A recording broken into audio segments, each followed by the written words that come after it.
Sir ನೋಡಿದ್ದೀರಾ? Shoe ಅಂಗಡಿಗೆ ಹೋಗಿ ಏನ್ ಮಾಡ್ತೀನಿ? ಶೂ ಹಾಕೊಂಡು ಎಲ್ಲರೂ ಶೂ ಹಾಕಿದ್ದೀರಾ? Very good.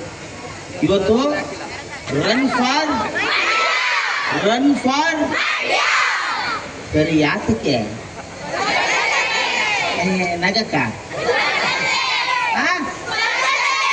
ಬಾಯಲ್ಲಿ ಓಡ್ಬಿಟ್ಟು ಸ್ವಚ್ಛತೆ ಅಲ್ಲ. ಪ್ರತಿಯೊಬ್ಬರು ಮೊದಲು ನಮ್ಮ ಮನೆ, ನಮ್ಮ ವಠಾರ, ನಮ್ಮ ಬೀದಿ ಇದನ್ನ ಮೊದಲು ಸ್ವಚ್ಛ ಮಾಡಿದ್ರೆ ಇಡೀ ಮಂಡ್ಯ ಸ್ವಚ್ಛ ಆಗ್ಬಿಡುತ್ತೆ. ಈಗ ಅದಕ್ಕೋಸ್ಕರ ನಾವೆಲ್ಲರೂ ದೃಢೀಕರಣ ಮಾಡಿ ಇಲ್ಲಿಂದ ಓಡಬೇಕು ನನ್ನ ಜೊತೆ. ಓಕೆ, ನಾನು ಒಂಚೂರು ಮೈಸೂರು ತನಕ ಓಡ್ತೀನಿ, ಬರೋರು ನಾನು ಹಿಂದೆ ಬನ್ನಿ. ಅಲ್ಲೇ ಹನುಮಂತಪ್ಪನ ಹೋಗಿ ಇವತ್ತು ಬಿಡ್ತೀನಿ. ಅದರಿಂದಾಗಿ ಎಲ್ರಿಗೂ ಒಳ್ಳೇದಾಗಲಿ. ಜಾಸ್ತಿ ಹೆಣ್ಮಕ್ಳೇ ಬಂದವ್ರೆ, ಹುಡುಗರು ಎದ್ದೋಳಲ್ವೇನೋ ಬೇಗ. ಎಲ್ಲ ಅವ್ರ ಮನೆ ಕಳ್ಳಿ, ಅವ್ರಿಗೋಸ್ಕರ ನಾವು ಓಡೋಣ. ಎಲ್ರಿಗೂ ಒಳ್ಳೇದಾಗಲಿ. ನಮಸ್ಕಾರ.